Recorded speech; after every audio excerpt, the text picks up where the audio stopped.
ओम श्री गणेशाय नमः। हरे कृष्णा। जय लक्ष्मी नारायण। मार्गशीर्ष मास महात्म्य कथा में छठा अध्याय।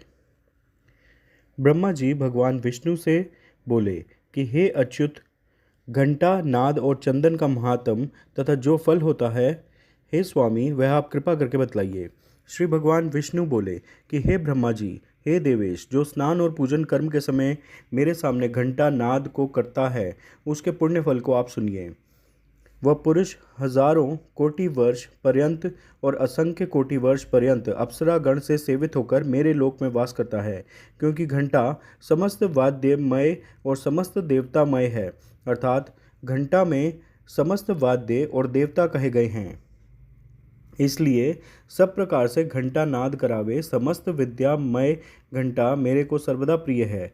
इसके वादन से शत कोटि यज्ञ के पुण्य को पाता है। हमेशा घंटा नाद को करे, विशेष रूप से मेरे पूजन के समय करें तो 1000 मनवंतर वर्ष पर्यंत और असंख्य मनवंतर वर्ष पर्यंत मेरी और शंखनाद के साथ घंटा नाद से मैं हमेशा प्रसन्न रहता हूँ। मृदंग और शंखनाद के साथ समस्त वाद्यों से प्रणव ओमकार ध्वनि को करता हुआ मेरा पूजन करता है, तो हे देवेश, इस प्रकार का पूजन मनुष्य को निरंतर मोक्ष को देने वाला होता है। जिस स्थान पर मेरे सामने नाद से युक्त, जहाँ वैष्णव से पूजित होकर घंटा स्थित रहता है, वहाँ पर मैं निवास करता हूँ। जो मेरे सामने गरुड़ के चिन्ह से युक्त अथवा सुदर्शन चक्र के चिन्ह से युक्त घंटा को स्थापित करता है, उसके पाप को मैं हरता हूँ। जो मेरे पूजन के समय घंटा नाद को करता है, उसके 100 जन्म के संचित पाप भी नष्ट हो जाते हैं। मेरे शयन के समय व पूजन के समय भक्ति भाव से घंटा नाद को करें तो कोटि कोटि गुना अधिक फल होता है। जो गरुड़ के ऊपर स्थित शंख चक्र गदा पद्म से युक्त तथा लक्ष्मी युक्त मुझ देवेश की पूजा करते हैं, वे लोग तीर्थ, देवता दर्शन, यज्ञ, व्रत, दान और उपवास व तीर्थ आदि करने का फल केवल पूजन करने से ही सब कुछ मिल जाता है। जो लोग कलयुग में गरुड़ के ऊपर मेरी नारायण की मूर्ति स्थापित करेंगे, वे लोग कोट कल्प वर्ष पर्यंत वास के लिए मेरे परम पद को जाएंगे। जो मेरे निवास में गरुड़ से युक्त घंटा को स्थापित करेंगे, वहाँ पर सहस्त्र कोटि तीर्थ और देवता वास करेंगे। जो एकादशी को तथा रात्रि में मेरी गरुड़ के ऊपर स्थित मेरी पूजा करते हैं, वह धन्य हैं। और गान तथा नृत्य करता है तो नरक से पितरों को तार देता है। हे सूत, तुम सुनो, मैं फिर घंटा का महात्म को कहूँगा। जो घंटा मेरे सामने मेरे नाम से अंकित और वैष्णव से पूजित होकर जहाँ रहता है, वहाँ पर मैं निवास करता हूँ। जो गरुड़ से युक्त घंटा को मेरे स्नान, पूजन, चंदन, विलेपन, धूप और दीप के समय बजाता है, हे वत्स, वह प्रतिदिन मेरे सामने घंटा नाद से स्नान, पूजन, चंदन, विलेपन, धूप और दीप करता है। उस भक्त के 10,000 यज्ञ, आयु, गोदान और सत यानी कि असंख्य चंद्रायण व्रत के फल का भागी होता है। घंटा नाद के साथ विधि रहित की हुई पूजा मनुष्यों को सफल होती है और मैं प्रसन्न होकर अपना पद देता हूँ। गरुड़ से चिन्हित तथा चक्र से चिन्हित घंटा कोटि जन्म के भय को नाश करती है। हे देवेश, गरुड़ के चिन्ह से चिन्हित घंटा को मैं प्रतिदिन प्रेम से देखकर प्रीति करता हूँ, जैसे निर्धन लक्ष्मी को प्राप्त कर प्रसन्न होता है। जो घंटा दंड के ऊपर सिर भाग के चक्र को अथवा मेरे प्रिय गरुड़ को स्थापित करता है, वह तीनों लोगों को स्थापित करता है। जो अंत यानी कि मरण समय के चक्र से चिन्हित घंटा के नाद को सुनता है, वह कोटि पाप से युक्त होने पर भी उसके पास यमदूत नहीं आते हैं।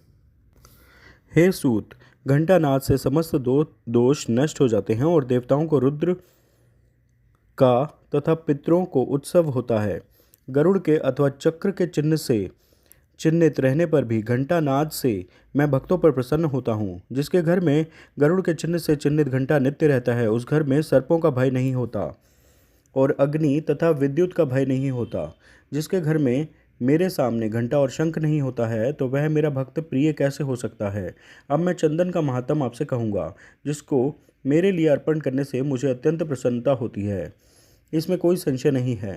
पुष्प, कपूर, अगर, कस्तूरी, जायफल से युक्त चंदन अथवा मुझको अत्यंत सुखदायी तुलसी काष्ठ के चंदन को मेरे लिए नित्य देता है, वह मनुष्यों में श्रेष्ठ कलयुग में भक्ति से महाविष्णु को तुलसी काष्ठ के चंदन को देकर अनंत युग पर्यंत स्वर्ग में जाकर वास करता है। जो तुलसी काष्ठ के चंदन को मेरे लिए देता है और मालती पुष्प से मेरा पूजन करता है, वह दोबारा माता के स्तन का दूध पीने वाला नहीं होता, अर्थात पुनः जन्म का भागी नहीं होता है। मैं तुलसी काष्ठ के चंदन को अर्पण करने से 100 जन्म के किए हुए समस्त पापों को नष्ट कर देता हूँ, क्योंकि समस्त देवताओं को तुलसी काष्ठ का चंदन प्रिय है और पितरों को तुलसी काष्ठ का चंदन विशेष प्रिय है, जैसे मुझे सदा प्रिय है। तभी तक श्रीखंड चंदन श्रेष्ठ है और तभी तक काला अगुरु श्रेष्ठ है, जब तक पुण्य तुलसी काष्ठ का चंदन मेरे लिए पूजा में अर्पित देखने में नहीं आता। तभी तक कस्तूरी का सुगंध है और तभी तक कपूर की सुगंध है। जो लोग कलयुग में और मार्गशीर्ष मास में मेरे लिए तुलसी काष्ठ का चंदन देते हैं, वे लोग कृतार्थ हो जाते हैं, इसमें कोई संशय नहीं है। जो भगवत होकर कलयुग में मार्गशीर्ष मास के आने पर तुलसी काष्ठ के चंदन को नहीं देता है, वह मनुष्य भक्त नहीं है। जो मार्गशीर्ष मास में कुमकुम अगर श्रीखंड चंदन से मेरे शरीर में लेपन करता है, वह कोटि कल्प वर्ष पर्यंत स्वर्ग में जाकर वास करता है। जो कपूर अगर को मिलाकर चंदन से और विशेष रूप से मुझको सदा प्रिय कस्तूरी से मेरा लेपन करता है, और जो मार्गशीर्ष मास में शंख में चंदन को रखकर उस शंख के चंदन से मेरा लेपन करता है, तो मैं 100 वर्ष के लिए प्रीति करता हूँ। जो सदा मार्गशीर्ष मास में भक्तिपूर्वक तुलसी पत्रों से और आंवला से मेरी नित्य भक्ति करता है, वह इस सत फल का भागी होता है। इस प्रकार से श्री स्कंद महापुराण एकाशति हासम सताया द्वितीय वैष्णव खंडे ब्रह्मा विष्णु संवाद मार्गशीर्ष महात्म्य छठे अध्याय की कथा पूर्ण हुई। आप सब प्रेम से मेरे साथ बोलिए, जय श्री हरि विष्णु भगवान, जय महालक्ष्मी माता। श्रीमन्नारायण नारायण नारायण भजमन नारायण नारायण नारायण, लक्ष्मी नारायण नारायण नारायण, सत्यनारायण नारायण नारायण, श्रीमन्नारायण नारायण नारायण। कृपया इस वीडियो को लाइक व शेयर करें, मेरे चैनल सब्सक्राइब करें। धन्यवाद। हरे कृष्णा।